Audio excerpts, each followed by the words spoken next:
आदरणीय आज की सभा की अध्यक्षा राव मुशय्यदा बेगम जी,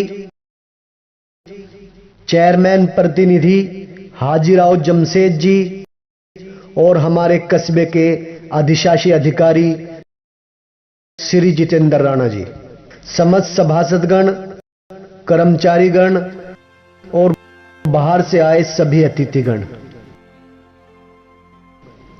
ये तो आप सभी जानते ही हैं कि आज 26 जनवरी है। 26 जनवरी सन 1950 को हमारा देश गणतंत्र हुआ था। यानी कि हम आसान से शब्दों में कह सकते हैं कि 15 अगस्त सन 1947 को हमारा देश आजाद तो हो गया था, लेकिन हमारे देश में कानून व्यवस्था सुचारू रूप से लागू नहीं हुई थी।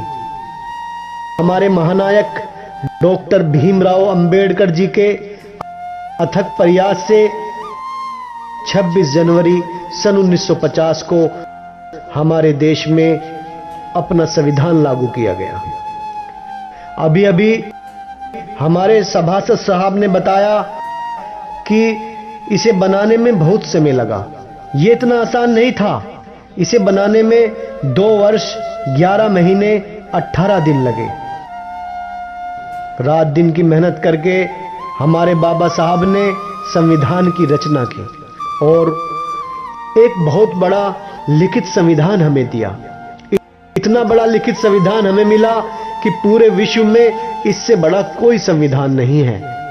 हमारा देश सबसे बड़ा लोकतांत्रिक देश बना। यानी कि हमारे देश में सबसे बड़ा लिखित संविधान मौजूद है। ये सब हमारे पूर्वजों की देन है, बाबा साहब की देन है। तो हमें भी हमारा ये कर्तव्य बनता है कि हमें भी अपने संविधान की रक्षा करनी चाहिए, अपने संविधान का पालन करना चाहिए, क्योंकि हमारा ये लिखित संविधान लगभग 251 पेज का है। 251 पेज हमारे संविधान में विराजमान है। तो ये तो बात रही गणतंत्रता दिवस की, लेकिन आज सुबह से मेरी आंखें कुछ नमी नमी सी है। आज सुबह से मेरी आंखें कुछ नमी नमी सी है और पता नहीं क्यों ऐसा लग रहा है कि कहीं कुछ कमी कमी सी है। और कमी कमी क्या है? कमी ये है जो हमारे देश पर बलिदान हो गए वो वीर सपूत आज हमारे बीच मौजूद नहीं है। लेकिन उन्होंने हमें जाते जाते कहा था कि जब शहीदों की अर्थी उठे धूम से, देश वालों तुम आंसू बहाना नहीं। जब शहीदों की अर्थी उठे धूम से, देश वालों तुम आंसू बहाना नहीं। लेकिन जब मनाओ आजाद भारत का दिन, गणतंत्र भारत का दिन, उस घड़ी तुम हमें भुलाना नहीं। तो आज उन देशभक्तों को याद करने का भी दिन है। तो आओ मिलकर सलाम करें उन देशभक्तों को जिनके हिस्से में ये मुकाम आता है। आओ मिलकर सलाम करें उन देशभक्तों को जिनके हिस्से में ये मुकाम आता है। और खुशनसीब होते हैं वो लोग खून जिनका अपने वतन के काम आता है। तो आज उन देशभक्तों को याद करने का भी दिन है। आज उन देशभक्तों को स्मरण करने का दिन है। आज लाला लाजपत राय को याद करने का दिन है, जिन्होंने आजादी के आंदोलन में अपने शरीर पर सैकड़ों लाठियां खाई। और सैकड़ों लाठियां खाने के बाद भी उनके जो इरादे थे वो लोहा ही रहे, वो पिघले नहीं। और लाठियां खाने के बाद उन्होंने कहा था कि मेरे शरीर पर पड़ी लाठी की एक एक चोट ब्रिटिश सरकार के ताबूत की कील साबित होगी। अरे याद कीजिए सुभाष चंद्र बोस को, जिन्होंने आजाद हिंद फौज की स्थापना की थी और कहा कि तुम मुझे खून दो, मैं तुम्हें आजादी दूंगा। याद कीजिए अल्लामा इकबाल को, जिन्होंने कहा था कि सारे जहां से अच्छा हिंदुस्तान हमारा। याद कीजिए भगत सिंह को, जिन्होंने हंसते हंसते फांसी के फंदे को चूम लिया और एक नारा दिया था, इनकलाब जिंदाबाद। याद कीजिए बाल गंगाधर तिलक को, जिन्होंने कहा था कि स्वतंत्रता मेरा जन्मसिद्ध अधिकार है। स्वतंत्रता मेरा जन्मसिद्ध अधिकार है और मैं इसे लेकर रहूंगा।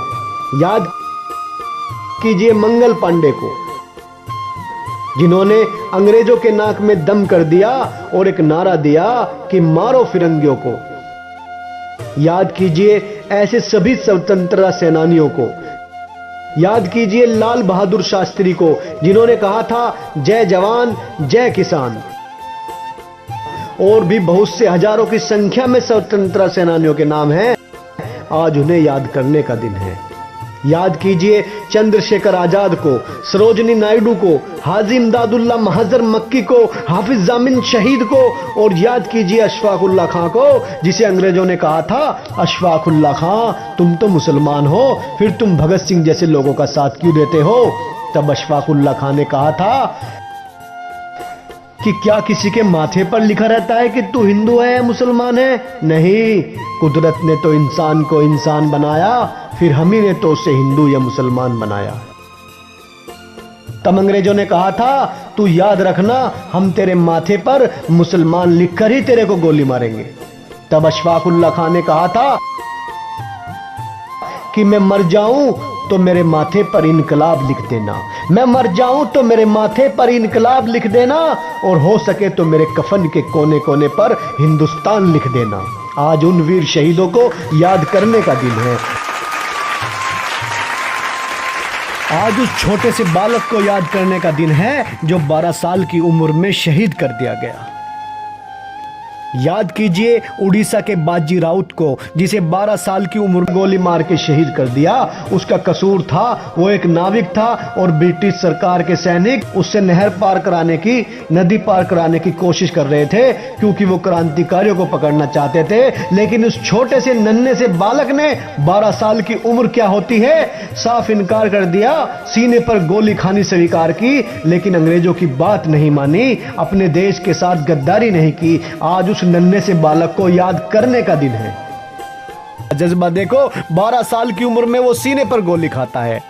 तो ये आजादी ऐसे नहीं मिली, इस आजादी के पीछे बहुत बड़ा इतिहास है। आज उन वीर शहीदों को याद करने का दिन है। हमें भी हमारा ये कर्तव्य बनता है कि हमें आजादी की रक्षा करनी चाहिए और हमें अपने संविधान की रक्षा करनी चाहिए। ऐसा नहीं है हम सरहदों पर खड़े होकर अपने देश की रक्षा करेंगे, ऐसा नहीं है। हम अपने देश के अंदर रहकर भी अपने देश की रक्षा कर सकते हैं, बहुत से रूपों में रक्षा कर सकते हैं। आज आप लोग जान लीजिए, हमारे पूर्वजों ने पानी को नहर व कुओं में देखा था, हमने नलों में देखा, और हमारी जो आने वाली जनरेशन है वो वाटर कूलर में देख रही है। ऐसा ना हो आने वाली जनरेशन सिर्फ बोतलों पर निर्भर हो जाए। अगर हम कहीं खुला जल देखते हैं, कहीं टंकी चल रही है, पानी व्यर्थ बह रहा है, हम उसको बंद करने का काम करें, ये भी देश सेवा ही है। ऐसा नहीं है कि हम सरहदों पर रहकर ही देश की सेवा कर सकते हैं। अगर हम इधर उधर कूड़ा ना फेंके, उसको सही जगह पर फेंके, ये भी देश का ही एक काम है। तो ये भी देश का ये काम है। तो ऐसा नहीं है हम सरहदों पर रहकर ही देश की रक्षा कर सकते हैं। ऐसा नहीं है कि हम सरहदों पर रहकर ही देश की रक्षा करेंगे।